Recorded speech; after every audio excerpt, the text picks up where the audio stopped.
네, 이번 시간에는 서비스 정책 수립에 대해서 한번 얘기를 해볼게요. 제 관점에서의 서비스 프로세스는요, 요거는 아까 저희 위에서 보시는 분도 있겠지만, 이용자가 누구냐, 또 그들이 방문하는 목적이 뭐냐, 그들을 어떻게 방문하게 만들 것이냐, 그리고 방문한 사람들을 어떻게 보여줄 것이냐, 방문한 사람들은 무엇을 만족시킬 것이냐, 이게 아까 위에서 이용자에서 사용자에 변환되는 시점이고요. 여기서 사용을 하고 튕겨나 다시 이용한 사람들을 어떻게 재방문하게 만들 것이냐의 부분들. 이게 제가 생각하는 전반적인 서비스에 대한 거예요. 자, 어떤 플랫폼이 있어요? 주 이용객이 누구냐? 그리고 그들이 방문한 목적이 뭐냐? 어떻게 방문하게 만들 거냐? 방문을 해서 우리 쪽으로 온 사람들을 어떻게 이용하게 만들 거냐? 사용자로 만들 거냐? 여기에서 이용자에서 사용자로 만드는 부분들에서는 UX도 들어가고 상품도 기획 들어가고 콘텐츠 들어가고 데이터 분석 들어가고 기획적 요소가 다 들어간다고 했잖아요. 이러한 이러한 이용자를 사용자로 만드는 여러 기획들의 묶음을 저는 서비스 기획이라고 하는 거고요.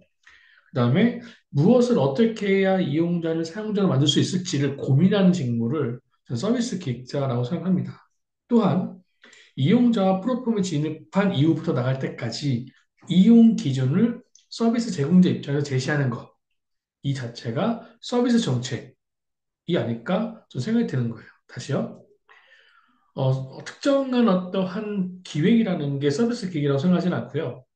제가 경험한 거는 이용자를 사용자를 만드는 데는 여러 가지 기획적인 것들이 되게 많이 융합이 돼요. 복합적으로 연결되는 부분들이라 이용자를 사용자로 만드는 여러 기획들의 묶음이 서비스 기획. 그리고 어떻게 해야 이용자를 서비스를 만들 수 있을까를 고민하는 직무가 서비스 기획자. 또 이용자가 플랫폼에 진입한 이후부터 나갈 때까지 이용 기준을 서비스 제공자 입장에서 제시한 게 서비스 정책, 즉 서비스 제공자 입장에서 제시한 겁니다. 오늘 이 시간에는 이 서비스 정책에 대해서 한번 얘기해 볼까 합니다. 이것 또한 서비스 정책 수립 전에 체크를 하셔야 될 게 있고, 정책서를 작성하실 때 샘플을 보면서 아, 이렇게 작성하는구나 라는 걸 한번 같이 볼 거고요. 그다음에 작성하신 이후에도 체크하실 게 있습니다. 저는 서비스 정책 전에 체크사항으로서 첫 번째로는 어떠한 내가 만들려고 하는 아니면 진출하려고 하는 서비스와 사업 분야에 관련된 법령 체크들은 필수적으로 해보셔야 되지 않나 생각이 드는 거예요. 요 사례로 이거는 공인중개사법에 대한 법령입니다. 제가 왜 이걸 폈냐면 예를 들어 프로테크나 직방이나 다방이나 이런 데서 매물과 관련된 그러한 기획을 한다라고 한다면 공인중개사법을 모르고 기획할 수가 없어요. 왜냐하면 이 공인중개사법에는 매물의 프론트 쪽에 어떠한 항목이 들어가야 되는지, 어떠한 항목이 들어가면 안 되는지가 법적으로 제시가 되어 있어요. 법적으로 확정적으로 되어 있기 때문에 요거 들어가면 사람들이 좀 많이 알 것 같다. 요 항목 들어가면 좀 이용자 쪽에서 편할 것 같다. 이게 아니라는 거예요. 이미 부동산 쪽에서는 이게 이쁘고 안 이쁘고 뭐 이런 게 문제가 아니라 이미 프론트 쪽에서는 이 중개 대상물에 대한 기획을 할 때에는 어떠한 항목이 들어가고 어떤 항목 들어가지 말라는 게 명확하게 나눠져 있기 때문에 제시를 하고 있기 때문에 그것들을 알아야 된다는 거죠. 그런 것들을 모르고 제시하지 말라는 게 올라갔어요. 그럼 어떻게 해야 될까요? 과태료 물어요. 내가 기획한 거에 대해서 기획자가 물론 주위에 뭐 체크를, 크로스 체크를 해야 되겠지만, 어쨌든 그 기획자가 기획한 걸로 인해서 과태료를 묻는단 말이에요. 그러니까 이러한 부분들도 지금 하나의 예로 들긴 했지만, 여러분들 서비스 정책 수립 전에는 해당 사업 분야나 서비스와 관련된 법령, 체크, 이런 거 꼭 하셔야 되는 부분들입니다. 그렇죠? 예를 들어 휴면 정책 같은 경우, 휴면 정책이 없어졌나요? 아니에요. 없어진 게 아니에요. 그거는 휴먼 정책이 법적으로 그렇게 해라라고 한 게 필수사항이 필수사항이 없어진 거예요. 그러니까 해도 되고 안 해도 돼요. 근데 이걸 모르면 이 부분을 모르면 이번에 휴면 정책이 없어졌어. 법적으로 없어졌어. 그러니까 이거는 하게 되면 불법이야. 라고 기획할 수가 있다라는 거예요. 근데 불법이 아니라는 거죠. 왜? 방금 전에 얘기했듯이 휴먼 정책 같은 경우는 그거를 필수적으로 해야 되는 요소, 그 항목이 없어진 거예요. 그러면 필수적으로 해도 되고 안 해도 되는 부분들인데 해석에 대한 분들도 체크를 해야 되는 게 있고요. 또 서비스 이용자의 성별, 연령, 행동에 대한 특성들도 체크를 해야 됩니다. 예를 들어 어, MZ 세대예요. MZ 세대가 요새 로그인을 한다라고 하면 그 로그인에 대해서 어떤 아이디나 비밀번호를 하는 부분보다 그냥 간편 로그인한 경우가 많다라고 하면 MZ 세대의 서비스에 있어서는 간편 로그인 위주로 많이 노출을 시켜야 되는 거죠. 그렇죠? 그렇게 진행합니다. 그 서비스 경쟁자의 FAQ나 이용 후기 체크해 주시는 것도 좋습니다. 왜? 지금 뭐 하는 과정이에요? 서비스 정책 수립 전에 체크해야 되는 거잖아요. 다른 동종의 업계의 유사 업체의 FAQ를 보면 이게 불편하다는 거예요. FAQ는 이용자들이 많이 질문한다는 거는 그 부분에 대해서 많이 알고 싶다는 거기 때문에 여러분들이 정책에서 정책을 세우실 때 동종업계나 유사 경쟁사들의 FAQ를 보시면 아, 우리는 사람들이 이런 걸 많이 궁금해하는구나. 우리는 이런 것들을 이렇게 풀어야지. 이런 것도 이렇게 제시해야지. 라는 것들도 역으로 유추를 하실 수가 있기 때문에 이것도 체크해 보시라고 합니다. 이렇게 서비스 정책 수립 전에 체크를 하시고 이제는 서비스 정책을 작성합니다. 근데 이게 서비스 정책을 작성하는 방법들이 여러 가지가 있을 거예요. 뭐 제가 지금 보여드리는 거는 제가 작성하는 부분들이고 어, 여러분 아예 모르신다라고 하면 제가 지금 이렇게 보여드리는 시연하는 것들도 한번 보시면 되고요. 만약에 다른 방법이 있다라고 하면 그거를 따라하셔도 됩니다. 저 같은 경우는 아까 잠깐 보여드렸던 이 유스케이스 다이어그램을 많이 활용하는 편이에요. 여러모로. 이 화면 설계할 때도 하고 정책할 때도 하고. 자, 아까 저희가 서비스 정책이 뭐라고 그랬어요? 이용자가 플랫폼에 진입한 이후부터 그렇죠? 나갈 때까지 누구 기준으로 그 서비스를 제공하는 사람 기준으로 서비스 그 가이드를 해주는 거거든요. 자, 보시죠. 회원가입이에요. 한 샘플입니다. 자, 회원가입에 대한 프로세스를 한번 그려볼게요. 프로세스 따라가는 거예요. 회원가입, 그럼 여기서 제시를 해야 될 게 뭐가 있을까요? 회원가입 시점 어디로 할 거냐? 서비스 진입 시에 바로 할 거냐? 필요 시에 할 거냐? 그쵸? 들어가자마자 어떤 앱이나 사이트를 딱 처음에 열자마자 회원가입을 시키는 것도 있어요. 왜? 그거는 그렇게 해야지만 되는 이유가 있을 거예요. 또는 서비스, 내가 어떤 돌아보다가, 내가 뭐가 필요해. 그 회원가입을 시키는 경우가 있을 거예요. 이거는 뭐가 아니다, 맞다가 아니라 이탈률이나 서비스 목표를 분석해야지만 이게 나올 수가 있습니다. 그리고 회원가입에 대해서 회원가입을 할 때 이런 것들이 생각이 난다라는 거예요. 이런 것들을 제시를 해야 된다는 거죠. 그리고 가입 수단이 있어요. 회원 가입을 한다면 가입 수단이 있어야 되는 거잖아요. 가입 수단은 어떻게 할 거냐? 아까 예시 들었던 아이디랑 비번을 할 거냐? 소셜 아이디 비번으로만 갈 거냐? 소셜 로그인을 할 거냐? 아니면 두 개를 혼합해서 할 거냐? 이거는 목표 고객의 연령, 성별, 성향을 분석해야 되는 거죠. 누가? 서비스 정책을 세우는 사람이. 뭐, 목표 고객의 연령, 성별, 성향을 분석해서 우리는 이것만 가자, 아이디표만 가자, 우리는 소셜 론을 가자, 아니면 혼합하자 이렇게 결정할 수 있어야 되는 거죠. 그리고 가입수단 선택한 다음에 약관 동의 후에 가입수단 선택할 게 할 것인지, 약관을 다 동의한 다음에 가입수단 선택할 게 할 것인지, 가입수단 선택 후에 약관 동의 받을 것인지 이런 것들도 다 체크해야 된다는 거죠. 그리고 가입수단 선택한 다음에 본인 인증을 합니다. 패스, 카카오, 카뱅, 네이버, 페이코 여러 중에서 뭘로 할 거냐? 트렌드 분석해야 되는 거죠. 이거 다 할 거냐? 패스만 할 거냐? 카카오만 할 거냐? 본인 인증이 필요하다고 하면 어떠한 방법을 할 거냐라는 부분들도 서비스 정책에 들어갑니다. 약관 동의하고 회원 정보 입력합니다. 자, 법령 체크하죠. 회원 정보 입력 시에 필수로 알려줄 것과 선택적으로 동의받아야 하는 것들이 무엇인지 알려줍니다. 법령으로 나와 있습니다. 그리고 필수값 체크하고 회원 가입 완료해요. 그리고 회원 로그인합니다. 여기에서 또 그 비회원은 어떻게 할 거냐? 비회원은 가져갈 거냐, 같이 가져갈 거냐, 아니면 어떻게 할 거냐의 부분들이죠. 그리고 회원 탈퇴가 있어요. 그럼 탈퇴 시에 탈퇴 사유를 남기게 할 거냐, 말 거냐. 이것도 정책의 결정 부분입니다. 자, 여기에서 제가 이렇게 있는 게 중요한 게 아니라 이 장표에서 여기서 말씀드리고 싶은 거는 서비스 정책을 일하는 거는 서비스 이용자가 사이트나 앱이나 플랫폼에 진입한 이후부터 가이드를 해주는 이거야 저거야라는 부분들을 이용자가 선택하는 게 아니라 이미 플랫폼 제공하는 쪽, 서비스를 제공하는 쪽에서 이미 그 가이드가 있어서 요렇게 해라고 지적을 해주는 부분이 이라는 겁니다. 그래서 서비스를 정책을 할 때는 이렇게 이용자들의 흐름을 따라가면서 이 시점에서는 이용자들한테 어떤 거를 줄까? 이거를 여러분들이 서비스 정책으로 만드셔야 된다는 얘기입니다. 또 하나는 이런 것도 있어요. 여기 정책 구분이죠. 이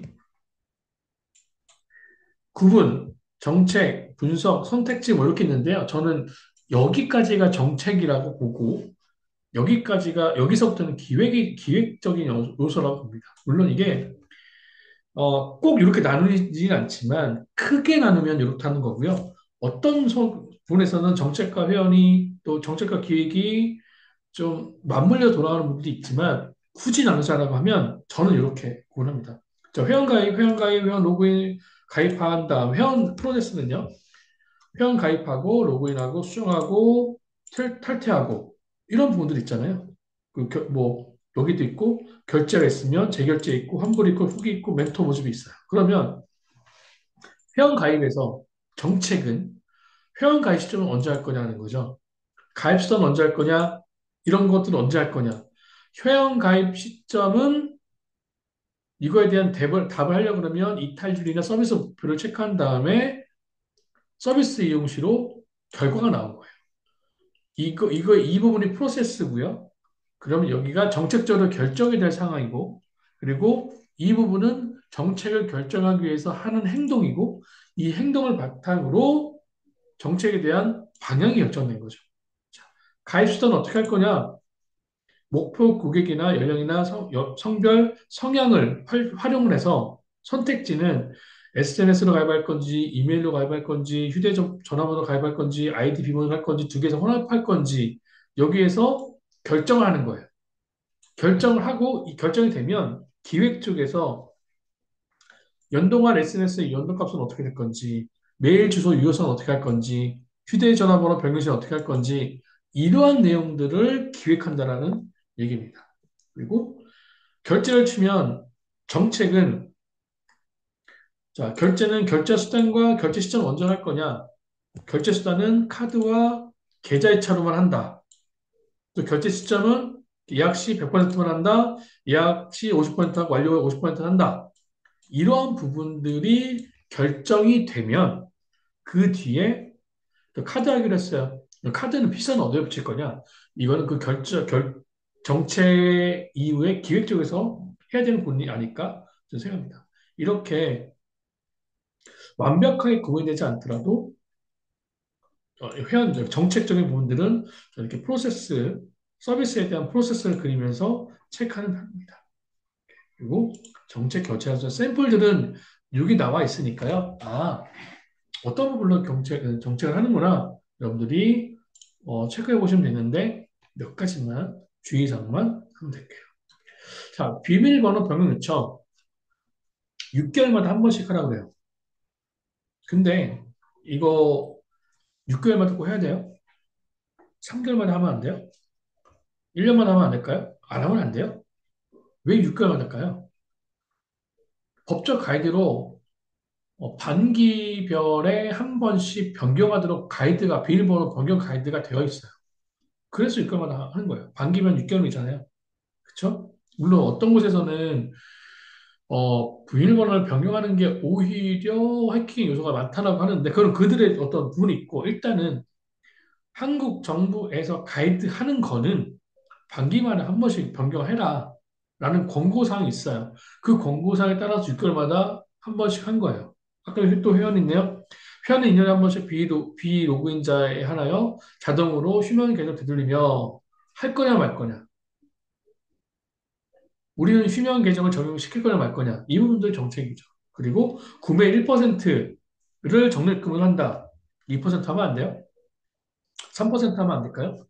여기에서 1%의 정책을 정한다는 거는 왜 이 1%랄까 왜 1%인지도 시뮬레이션을 돌려봐야 된다는 거예요. 예를 들어서 구매 금액의 1% 적립금을 제공한다. 구매 적립금을 제공한다는 것도 회사 입장에서는 부채예요. 그쵸? 빚이란 말이에요. 근데 이 1%라는 금액은 예를 들어서 우리가 작년에 매출이 얼마였고, 사람들이 금액을 얼마를 했고, 그 금액에 몇 퍼센트를 적립을 했더니, 그거에 대한 부채가 얼마큼 남았고, 그러면 그 부채를 사용할 때, 사용하지 않아서 우리는 그거는 회계상 빚으로 남았다. 그러면, 예전에 2%였다라면 1% 줄이자. 이런 식으로 가져갈 수가 있다는 거죠. 그리고 상품 가격의 30%는 상할 수 있다. 적용한다. 마일리지는 한도는 1,000원까지이며 그 이하 시 상환하지 못한다. 상품 가격의 30%만 사용할 수 있다. 상품 가격의 10%만 사용하면 안 돼요? 50%만 하면 안 돼요? 이 30%라는 것도 정책을 결정한 사람이라면 왜 30%인지에 대한 근거를 가지고 있어야 된다는 얘기예요. 자, 우수상품 댓글인 경우 1,000마일리지 정한다. 아까 한 거랑 일맥상통한 겁니다. 500마일리지만 안 될까요? 10마일리지만 안 될까요? 1,000마일리지를 왜 제공하느냐에 대한 부분들도 정책서에는 그냥 단순히 1,000마일 제공할게. 다른 곳 사니까 이게 아니라 우리 회사의 정책을 정한다는 거는 이용자 입장이 아니라 우리가 제시를 할 수 있다는 거잖아요. 이용자가 어떤 거 했을 때 1,000마일리지 저기 사용할게요. 1,000마일리지 적립할게요. 500 적립할게요. 이게 아니라 어떤 상황에 있어서는 1,000마일리지를 제공하는 거예요. 그러면 그 상황에 있어서는 왜 1,000마일리지를 근거를 가지고 있어야 되는 거죠. 그 근거를 제시하는 게 서비스 정책을 수립하는 사람입니다. 법적인 것도 봐야 되고, 그 다음에 이용자가 들어가는 프로세스를 훑으면서 과연 어떠한 정책을 내놓아야 되는지, 어떤 정책을 결정해야 되는지 체크해야 되고, 그리고 정책을 결정을 할 때 이러한 부분들, 근거도 같이 정책 쪽에 제시를 하셔야 됩니다. 그렇지 않으면 어떻게 될까요? 그러면 이 정책으로, 어, 운영이 상당히 어려워지는 부분들도 있습니다. 자, 여기서 예를 들어 1,000마일리지로 했었는데 아무런 근거가 없이 그냥 1,000마일리지 했어요. 1,000마일리지만 정도가 어떨까? 그 나중에 하면 매출보다 이 마일리지가 더 커져요. 돈은 버는데 빚은 더 늘어나는 경우인 거죠.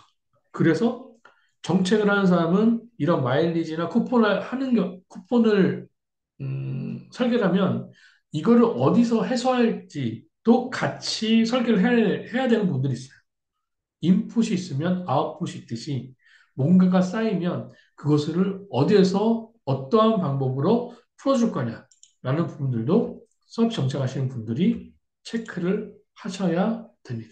여기에 여러 가지 정책들이 있으니 보시면 될 것 같아요.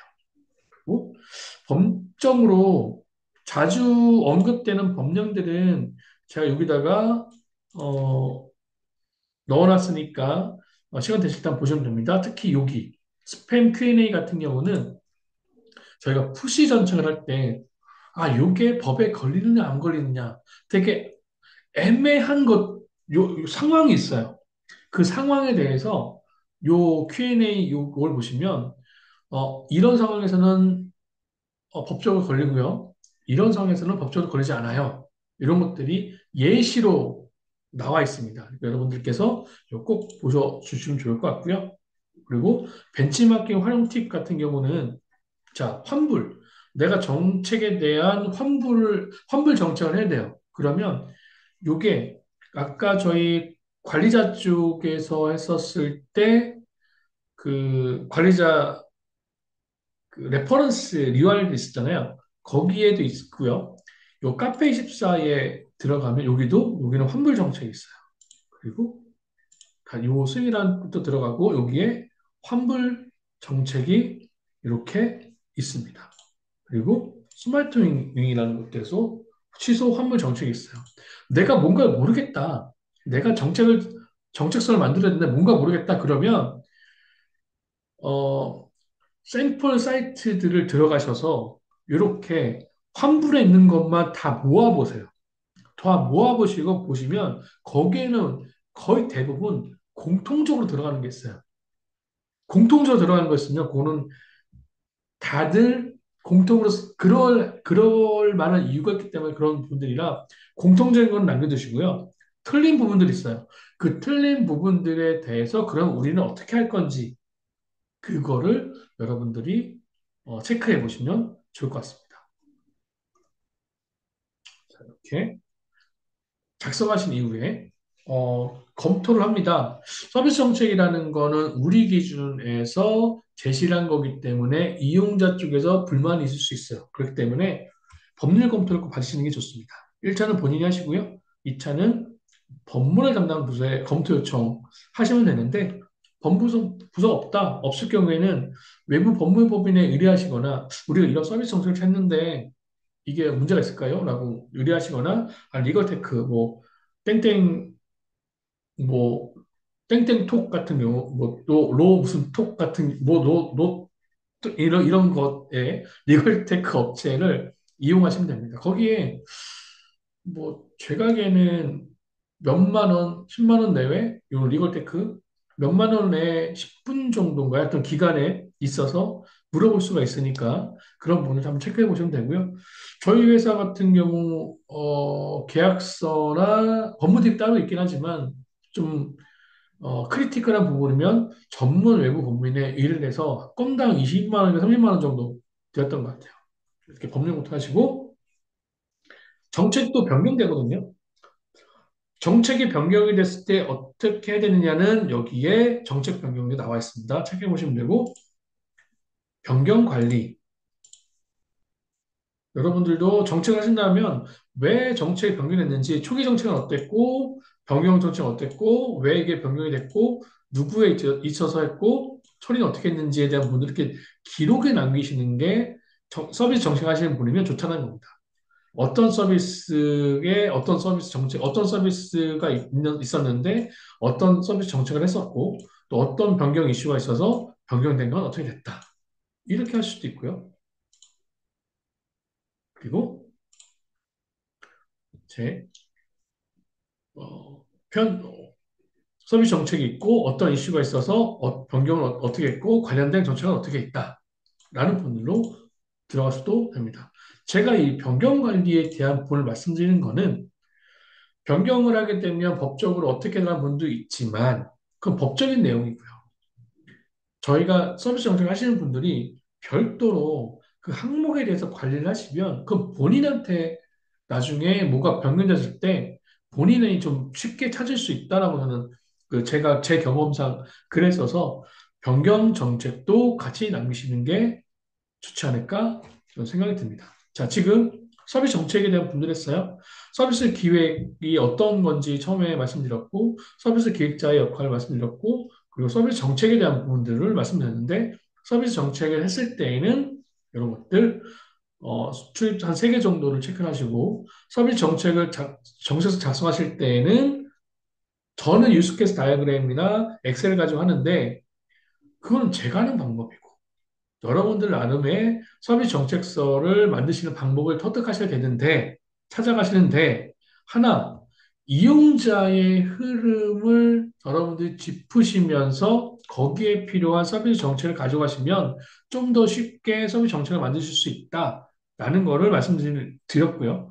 또, 자주 언급되는 법령이나 벤치마킹을 어떻게 되는지도 말씀드렸고, 작성한 이후에 어떻게 되는지도 여러분들한테 법률 검토하고 변경 정책이 있으면 길어 남기셔라 라는 분들도 말씀을 드렸습니다. 이렇게 서비스 정책에 대한 부분들을 한번 여러분 같이 고민해 봤습니다.